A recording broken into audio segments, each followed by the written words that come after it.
তৃণমূল প্রতিকুর রহমানকে দলে নিল কেন, এই প্রশ্ন তো এখন সব জায়গায়। তো এই বিষয়টা নিয়েই আজ নিউজ নির্ভীকের বিশেষ প্রতিবেদন উপস্থাপন করছি আমি জাকির হোসেন শেখ, আর ক্যামেরায় জিশান আলী শেখ। তৃণমূল প্রতিকুর রহমানকে দলে নিল কেন? সত্যিই তো তৃণমূলে কি মুসলিম নেতার অভাব আছে? অভাব তো মোটেই নেই, কিন্তু তৃণমূল যেমনটা চাইছে তেমন মুসলিম নেতার কিন্তু দিব্যি অভাব রয়েছে তৃণমূল দলে। সুনির্দিষ্টভাবে বলতে গেলে আজকের তৃণমূল তোহা সিদ্দিকী বা সিদ্দিকুল্লাহ চৌধুরীদের মতো যাদের একটা ধর্মীয় পরিচয় আছে তেমন মুসলিম নেতা কিন্তু চাইছে না। এমন মুসলিম নেতা তৃণমূলে তো প্রচুর আছে, এক টানা অনেকজনের নাম উচ্চারণ করা যায়। আসলে আজকের তৃণমূল চাইছে শামিরুল ইসলামদের মতো মুসলিম নেতা, যারা শিক্ষিত, সফিস্টিকেটেড এবং মুসলিম সমাজের উন্নতির জন্য, মুসলিম সমাজের উন্নয়নের জন্য সত্যিকারের অবদান রাখতে উদ্গ্রীব।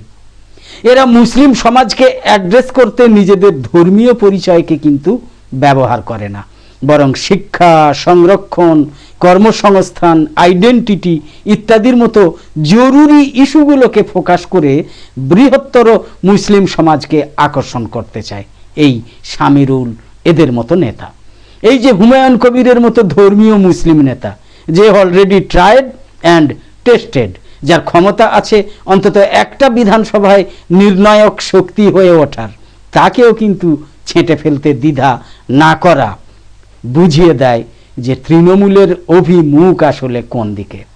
আবার প্রতিকুর রহমানদের মতো তরুণ শিক্ষিত বাম ছাত্র নেতাকে তুলতে ঝাঁপিয়ে পড়া সেই ইঙ্গিতকে স্পষ্ট বার্তায় রূপান্তরিত করে। বার্তাটা স্পষ্ট যে হুমায়ুন আউট, প্রতিকুর ইন। 21-এর বিধানসভা ভোটের পর থেকেই শুনছি নওশাদ সিদ্দিকী নাকি তৃণমূলের টার্গেটে আছে, যে কোনো দিন নাকি তৃণমূলের পতাকা ধরে জয়েন করবে। 21 থেকে 26 এসে গেল, কিন্তু নওশাদ সিদ্দিকী আর তৃণমূলে এলো না। এমন না যে তৃণমূল চেয়েছিল অথচ নওশাদ সিদ্দিকী আসেনি, বরং বাস্তবটা আসলে উল্টো। নওশাদ সিদ্দিকী হাপিত্তেশ করে বসে আছে ডাক আসার অপেক্ষায়, কিন্তু সেই ডাক 5 বছরেও আসেনি। একদিক থেকে দেখলে নওশাদ সিদ্দিকীকে দলে টানলে তৃণমূলের লাভ বইতে ক্ষতি নেই। ফুরফুরার দরুন আইএসএফ এর একটা ধর্মীয় ভোট ব্যাংক তো আছে, এবং এটা তো অনস্বীকার্য।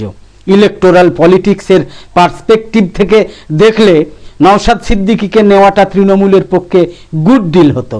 কিন্তু ওই যে বললাম, আজকের তৃণমূল নিজের অভিমুখ বদল করেছে, অভিমুখ বদলাচ্ছে। আজকের তৃণমূল নওশাদ সিদ্দিকীকে নিয়ে আগ্রহী নয়, প্রতিকুর রহমানকে নিয়ে আগ্রহী। উল্টো দিকে দেখুন, সিপিএমও কিন্তু তাদের অভিমুখ বদলাচ্ছে। কোনো ঢাক ঢাক গুড় নেই। একদিকে সোজাসুজি আব্বাস সিদ্দিকী, নওশাদ সিদ্দিকী, হুমায়ুন কবিরদের মতো কট্টরপন্থী সংখ্যালঘু নেতাদের সাদরে আহ্বান জানাচ্ছে, আবার উল্টো দিকে প্রতিকুর রহমানের মতো ছাত্র রাজনীতি করে উঠে আসা, রাজ্য কমিটিতে উঠে আসা শিক্ষিত সংখ্যালঘু নেতাকে দলের মধ্যেই সাইড করে দিচ্ছে, কোণঠাসা করে দিচ্ছে। অনেকেই বলছে এরপর তৃণমূলে সৃজন দীপসিতারা আসবে। আমি অবশ্য এতে একমত নই। আজকের তৃণমূল এইভাবে পোচ করে না। এটা বিজেপি না যে যাকে পেলাম তাকেই নিয়ে নিলাম। এই সব ক্ষেত্রে তৃণমূলের মোড অফ অপারেশন রীতিমতো ডেটা ড্রিভেন। বুঝতে হবে যে আজকের তৃণমূল নেতা টার্গেট করে না। আবার বলছি, আজকের তৃণমূল নেতা টার্গেট করে না, সেগমেন্ট টার্গেট করে। একটু বুঝিয়ে বলছি। ধরা যাক জঙ্গলমহলের কোনো এক জিপিতে আদিবাসী সম্প্রদায়ের মানুষ সংখ্যাগরিষ্ঠ। দেখা যাচ্ছে সেই জিপিতে 21-এর বিধানসভা ভোট, 23-এর পঞ্চায়েত ভোট এবং 24-এর লোকসভা ভোটে তৃণমূলের ফলাফল খারাপ হয়েছে। সুতরাং 26-এর বিধানসভা নির্বাচনের আগে তৃণমূল কংগ্রেস ওই অঞ্চলের আদিবাসী সেগমেন্টকে টার্গেট করবে।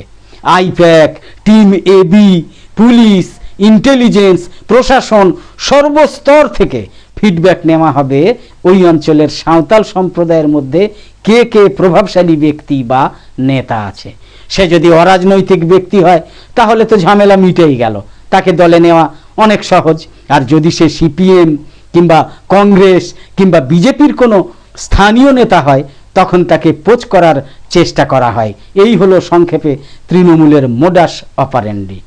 অর্থাৎ যারা ভাবছেন তৃণমূল সৃজন বা দীপশিতাকে নেবে তারা কিন্তু ভুল করছেন। নিতেই পারে, কিন্তু যদি তারা কোনো টার্গেটেড সেগমেন্টে বিলং করে তবেই, না করলে কিন্তু নয়।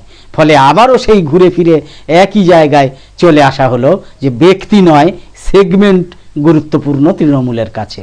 এমনকি সৃজন বা দীপশিতা নিজেরা বিনা শর্তে আসতে চাইলেও তৃণমূল ভাববে, 10 বার ভাববে, কারণ তৃণমূল বিবেচনা করে দেখবে যে সৃজন বা দীপশিতা কোন সেগমেন্টে বিলং করে, সেই সেগমেন্টে তৃণমূলের অলরেডি কোন কোন নেতা আছে, তারা কীরকম পারফর্ম করছে ইত্যাদি ডেটা চেক করবে। দেখবে এই একই সেগমেন্টে সৃজন বা দীপশিতা আসলে সেই সেগমেন্টে নতুন করে অন্তর্দ্বন্দ্ব সৃষ্টি হবে কিনা, এগুলো তৃণমূল দেখবে। অতএব আজ প্রতিকুর রহমান এলো মানেই কাল সৃজন বা দীপশিতা আসবে এমনটা কিন্তু ভেবে নেবেন না। সে যত বড় নেতাই হোক না কেন, আসবে না এমনটা আমি বলছি না, কিন্তু আসবে তখনই যদি ওই পার্টিকুলার সেগমেন্টে ভ্যাকান্সি থাকে। আসলে এখানে নাম না, কার্যকারিতাই একমাত্র মাপকাঠি। তৃণমূলের প্ল্যানে তারা ফিট করবে কিনা সেটাই একমাত্র দেখা হয়। সে কত বড় নেতা তাতে কিছু যায় আসে না। তৃণমূলে প্রি এবি আর পোস্ট এবি ইয়ারের মধ্যে এটা অন্যতম গুরুত্বপূর্ণ পার্থক্য। আর হ্যাঁ, তৃণমূল চাইলে সৃজন দীপশিতা তো ছেড়েই দিলাম, দিলীপ ঘোষ থেকে মোহাম্মদ সেলিম কালই লাইন দিয়ে ক্যামাক স্ট্রিট অফিসে এবির হাত থেকে পতাকা নেবে। মোহাম্মদ সেলিম এখনো সিপিএম করছে আর দিলীপ ঘোষ এখনো বিজেপি করছে, তার একমাত্র কারণ হলো তৃণমূলের টার্গেটেড সেগমেন্টে তারা ফিট করছে না, তৃণমূল তাদের ডাকছে না। তাই লেখাটা অপর্ণা কুমারের থেকে ধার নেওয়া, সোশ্যাল মিডিয়া থেকে। তো কেমন লাগলো আপনারা বলবেন। একদম শেষে বলি, আমাদের আজকের এই ভিডিওর বিষয়বস্তু ভালো লেগে থাকলে এই রকম আরও ভিডিও দেখার জন্য ইউটিউবে নোটিফিকেশান পেতে সাবস্ক্রাইব করে পাশের বেল আইকন অন করে অল সিলেক্ট করে রাখুন। আর ফেসবুকে ফলো করে আমাদের আরও নতুন নতুন ভিডিও বানাতে এবং লাইভ সম্প্রচারে উৎসাহিত করতে লাইক, কমেন্ট এবং বেশি বেশি শেয়ার করে সঙ্গে থাকুন। তো আপাতত শেষ করছি। কামনা করি সকলে সবসময় খুব ভালো এবং সুস্থ থাকুন, সাবধানে থাকুন। পবিত্র রমজান মাস সকলের ভালো কাটুক। ধন্যবাদ।